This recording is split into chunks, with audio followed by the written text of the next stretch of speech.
Meatface has finally woke up from drinking all that ooze. I think I know exactly how he feels. I've had one or two too many before myself. Let's see if he makes the same mistakes his friends made on his way through this dungeon. And away we go. Meatface, you open your eyes. You feel like you've just had the worst hangover in existence. You just find yourself covered in vomit, laying against this wall. Oh, something still tastes a little bit like Jello. You see 5 dead cultists all laying along the wall, lying next to you. You just see a pile of jelly everywhere. Worst hangover ever. You get up, you brush yourself off. Your head's really pounding. Is there any sign of where anyone else might be? Or which way they might have gone? You look down in this slime, you see red streaks. You look down in the south corner, and you see the old drunkard man who you initially met. You see his body laying there with his throat slit open, blood all over the place. This looks like a deliberate murder. The blood patches head off into this direction to your right. Looks like Morty had some fun. Well, then I suppose I'm just going to follow the blood trail. You head on through that door. Alright, we had a lot of fun so far, folks. But this next room, it's truly horrifying. Near darkness fills this room, and the sound of gently sloshing water echoes off of the walls. You see a rowboat bobbing in a slow-moving stream, tied by a rope to a small concrete pier. The horrid, oily water flowing in the stream looks suspiciously like pancreatic juice. Since it's floating in a river of pancreatic juices, I'm just going to hop into the boat. The rowboat is conveniently sized to fit only you. You feel the boat pulling taut on the rope against this slow-moving stream. I'll cut the rope. You cut the rope and the boat starts to slowly move down this corridor. You start seeing images pop up on the walls. At first you see a parent, and then you see a pirate hook. And you see a wooden leg. Then you see a treasure map. Man, aren't pirates scary? Depends on the treasure. You're scared of pirates then? Terrified, mortified of pirates. Oh, good. You know, pirates are pretty scary. All Terrifying. Those pig legs. Gosh. The boat keeps rolling on. You see that there's a curve in the river. There's a little platform, and there's a sign above a door. It says emergency exit only. Now, I don't want to spoil what's ahead for you, but, you know, if you're pretty scared of certain aquatic dwelling seafarers, oh no, you might want to leave now. Oh gosh. This might be a scary ride for you. Otherwise, the boat continues on. Oh, I'm terrified of pirates, but I think I can tough it out this time. The boat rounds the corner and keeps going. Ooh, just so long as those parrots, those squawking things, will bite your nose off. As you make this final turn here and head into the open area, you find yourself gazing into a cavern of nightmares. Magically animated pirate mannequins act out their twisted follies. Some clank mugs together, and others sit atop barrels and belt out demonic shanties. Still, others play keep away with a stolen peg leg. It's mayhem of the worst kind. Piratical. Oh, good heavens, no. No, anything but the pirates. The peg legs. Just want to cover my eyes and cower at the bottom of the boat. You reach this area. It's a parrot!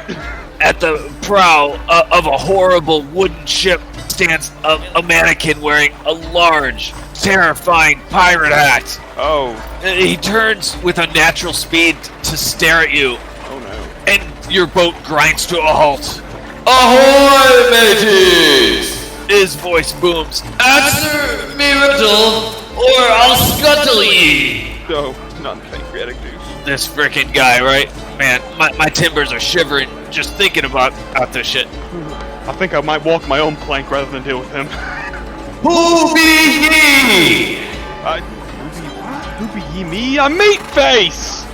Meatface! Welcome! Thank you. Answer my riddle, or I'll scuttle ye! What be your riddle, sir? A landlubber has a barrel full of gold coins that weighs 500 pounds.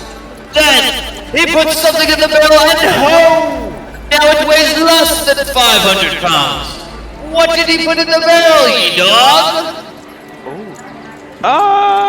That's a good question. He put air is in the barrel. If you don't know the answer, I may have to sink ye ship. Sir, anything but a sunken ship. I will just blast my cannon at you. The answer is helium. Helium would make it lighter. It is not that good of a barrel. I tried. This is merely a gold coin barrel.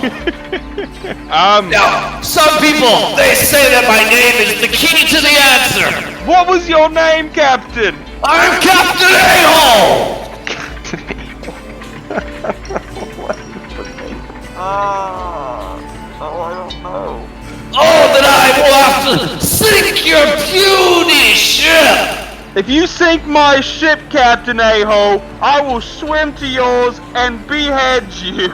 To sink your ship, it's easy. Oh wait, that's a hint, isn't it? I just blast. A hole! You put a hole in it!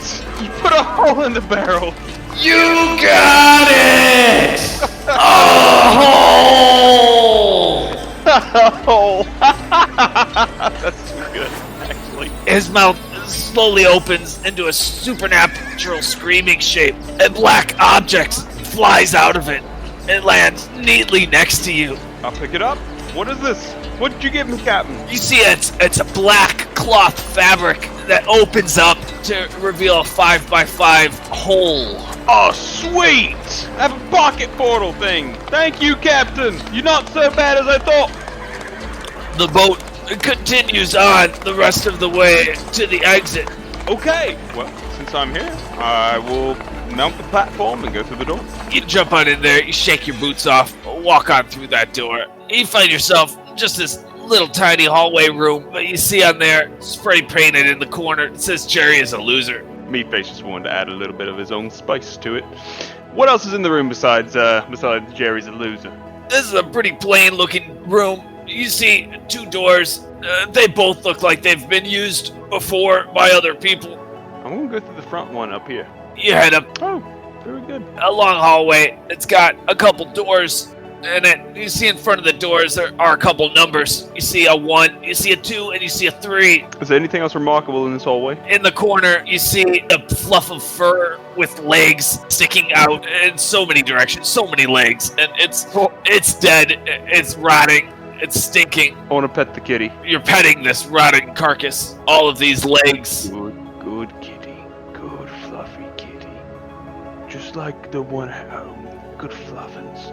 I'll go through door 1. You walk through that room there. You know, that kitten reminds me of my first pet. Good old Rumpelstiltskins. Rumple actually only had 3 legs. It was quite the opposite situation. You walk in here. This room is pretty standard. Not much going on. Oh, except for, I guess, one thing. There's a fleshy, round monstrosity hovering a few inches from the ground. Nope. It's a big son of a bitch, maybe 5 feet in diameter. 4 eye stalks protrude from its glistening hide, and a single eye observes you above its slavering maw. A vocab dog. No, it's a Rick Holder. I'll leave. He stares at you.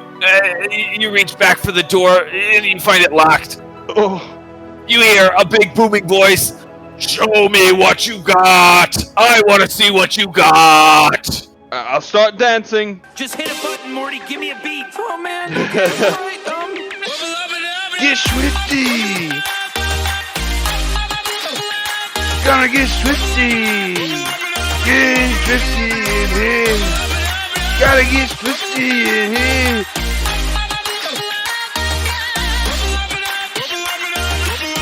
Take your pants off. Meatface is dancing around there, singing his Schwifty song. You see the head start bobbing up and down.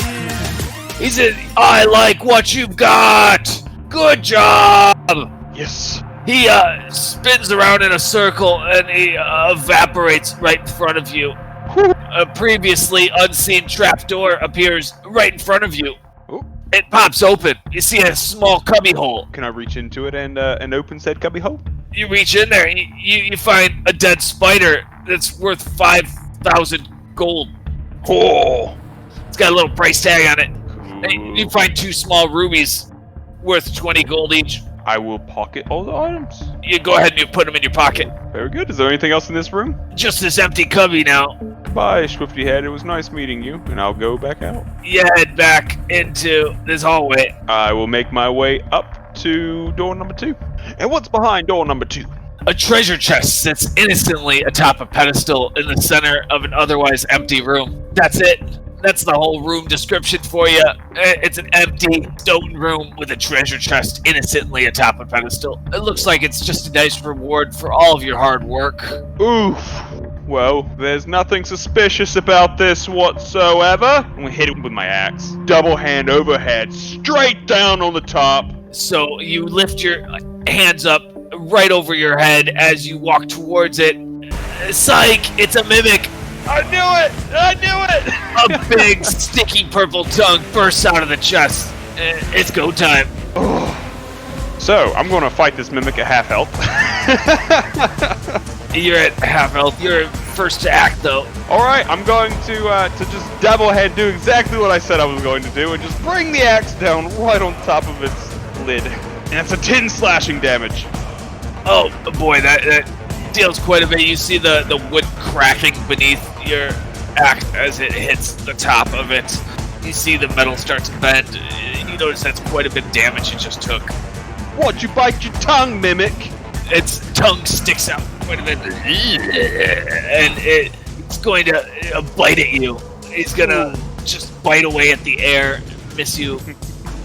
Try once more. I'm just gonna swing back. I'm just swinging this axe down on top of it. Another hit. You notice almost dead. Is so close. His eyes are droopy. His tongue is barely hanging in its mouth. But it's going to bite at you again for a natural 1. He's so hurt. Bites his own tongue. You see half the tongue fall off. Oh, there, poor thing.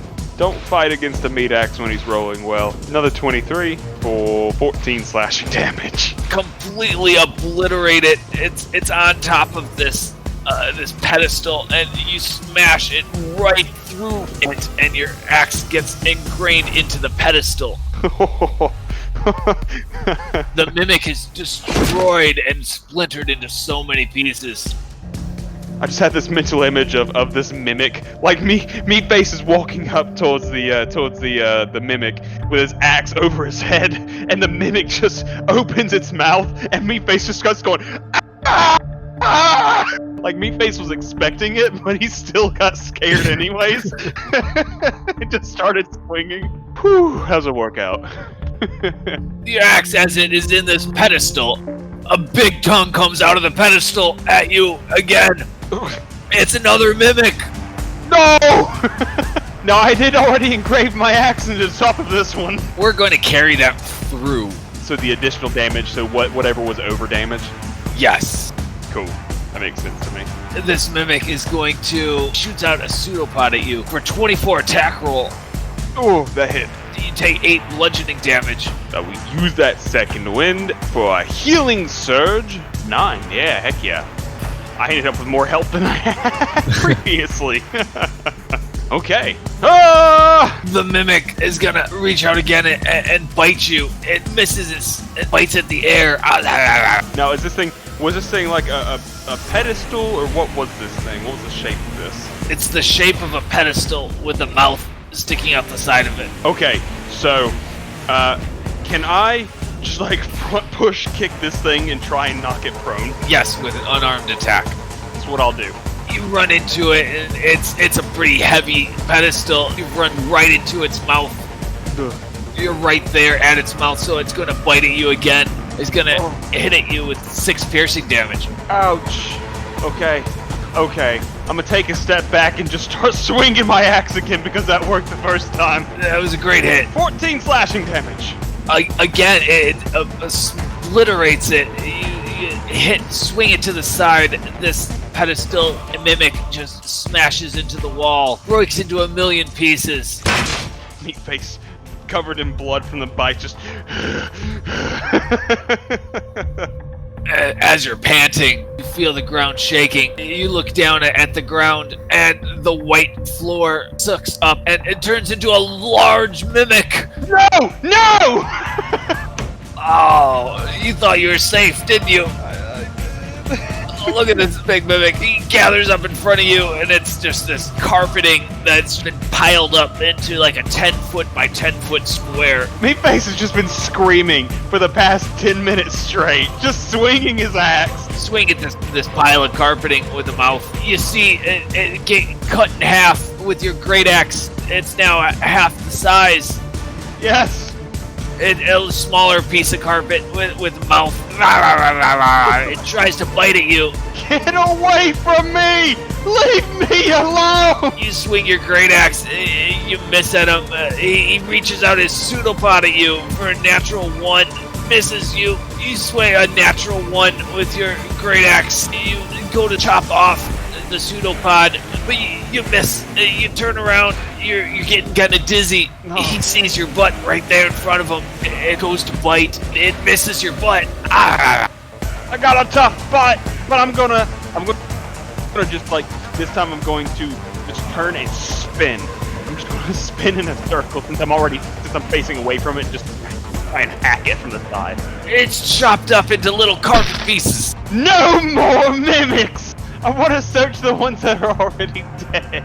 You search through the splinters of wood. Searching through, you find 2 potions of healing. Yes! I want to immediately chug one. That's 8 additional health. So Meatface just gonna kick it just to make sure it's not a mimic of a dead mimic. No movement. He doesn't trust anything anymore. He's gonna just kind of hold his axe in front of him and poke at the shattered pieces of this podium. His trust in reality is just broken. He moves the pieces around a little bit. Nothing. And the carpet, is there anything of value in this carpet? Was it a nice foreign carpet that I can take the shards of? You look inside the carpet and you find a couple gold strands. Oh, I'll collect what I can and then I'll leave. You pull out the gold strands, maybe get about 10, like floss. Okay, so like a foot long strands, like little itty bitty pieces. Yeah, they're rather fragile because they're gold. Okay, well then I will very tentatively put them in my backpack. They're safely there. Okay, well I'm going to run. He's gonna run. He charges the door. He's gonna just smash through the door in case it's a mimic too. You hit the door, boing. Okay, he can walk through it then.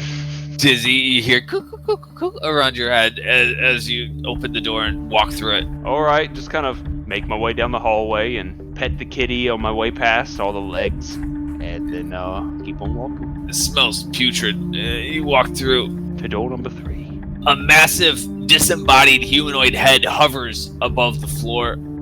The bottom of its neck is capped with some kind of metal device. It sits there motionless. As you walk closer, you realize that this was a furnace underneath it, but has been damaged. There are slashes, and the metal's cut, and wires are hanging. Can I use the gold strands to reconnect the wires? Your big, meaty hands trying to work these delicate little wires. You break 2 gold strands before you realize that you're not able to connect them up. What a waste. Alright, I'm just going to, let's see here. Is there anything else in the room? You see this door open slightly, and it looks like it's open to just a small little room. I'll peek into it. Right at the door of it, you see a little microverse battery. Oh. Inside, you see 3 empty chests, and you see a blanket. I'm going to carry the microverse battery over here to the furnace and just set it down beside of it for right now. And I will go back and look at the blanket. Can I collect the blanket? You can take the blanket. You recognize it's one of the Smith families. Well, then if that's the case, I'll just carry it and I'll bring it along with me. I'll just stick it in my backpack and intend to give it to one of them when we reconnect. After all, they've been so kind for letting me play this game with them. I'll do them a kindness, and then I'll start walking out this way, just Meatface talking to himself. Okay, and that microverse battery sits in front of the head as you head towards that door. Walk out. You find yourself in like a little grassy opening right outside of a little chain restaurant. It's like a little wacky tavern with bright lights and kitschy crap on the walls. You know those places. There's an Ari there. You walk in here, you see Ari with a little campfire, sleeping soundly in the corner. You see a animatronic iguana wearing overalls and a straw hat. I will approach Frankie. And address it as though it's alive. Right as soon as you walk in front of it, you see it abruptly start moving. Welcome to Frankie Frames. And then it sort of powers down. Is there any exposed wiring that I might be able to harvest from Mr. Frankie? He's hardwired in. He's got lots of wires that go to the different parts of his body. Can I start harvesting some so that I might be able to use them for the microverse and the furnace? Sure, you spend about 20 minutes chopping up pieces of this animatronic robot. You've got yourself several very long, nice pieces of wire there. Well, then I'm going to go back to the other room, and we are going to go try and hook that thing up now that I have a better idea. You leave all of the extra scraps in a pile on the hay pail, and you head back into that previous room. You show back up with this big giant head and this broken furnace underneath. I'm going to start trying to reconnect the wires and hook the microverse battery up to the furnace and see if I can power it up. You're able to get these wires all hooked up into this battery. You turn on that power, you see the furnace start to rumble. You see the head start to slowly move its jaw back and forth, up and down. His head is bold like me. I like it. The eyes suddenly shoot open, and it starts yelling out, Mumford, potato, spelling, Casper, igneous. It sounds like he's just listing words. You see from the corner, Oops. a giant spider runs out from the flickering shadows. Ugh. He runs out with a parchment, hands it to you. Here, read. The slip of paper says, you are under attack. No one here can be trusted except for the head. Oh, okay. I will hide under the head, as close to the head as I can get. What am I being attacked by? You're cowering under there. The head is just yelling out stuff. Robot. Glasses. Light bulb. Head. Can you understand me? Do you say anything other than random words? Are you speaking in riddles? Grass. Poster. Concrete. Is the spider still there? Can I speak to the spider? The spider scurried away. You see him in the top corner of the room. Oh, great head. I'll put my hand on it and just kind of pat it. You feel it really warm as all of the energy is flowing into it. Great head. Well then. Buford! Great! Desk! Giraffe! Dice! Strap! Cat! Papers! Coffee cup! The eyes go wide open and a light bursts out. Yeah!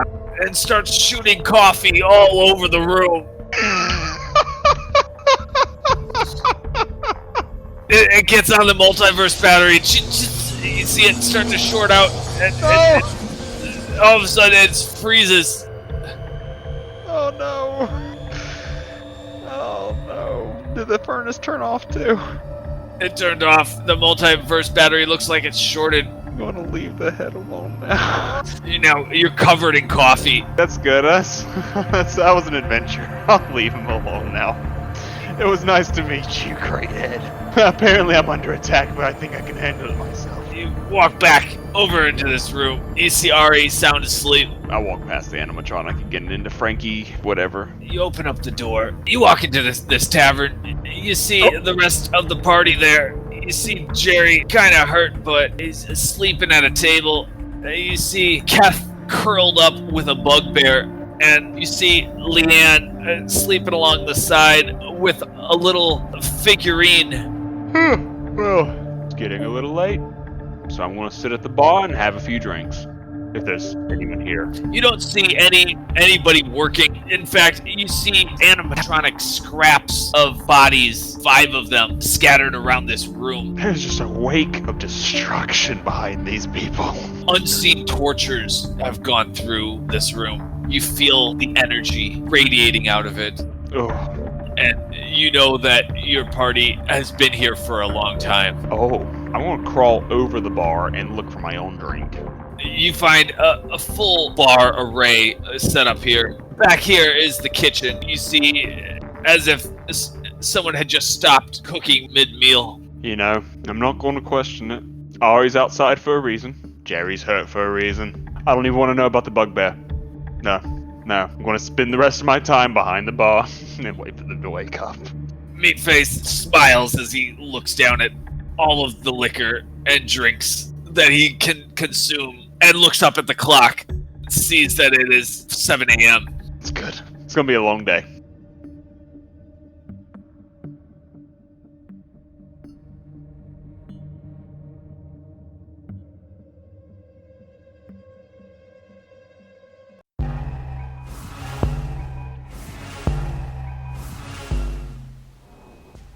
Talk about a Schwifty journey. That was great seeing Meatface dance off for that giant head. Now that's a song that'll teach you some real life lessons there. Thanks for joining, and come back next time as our team gets even closer to the exit of this dungeon.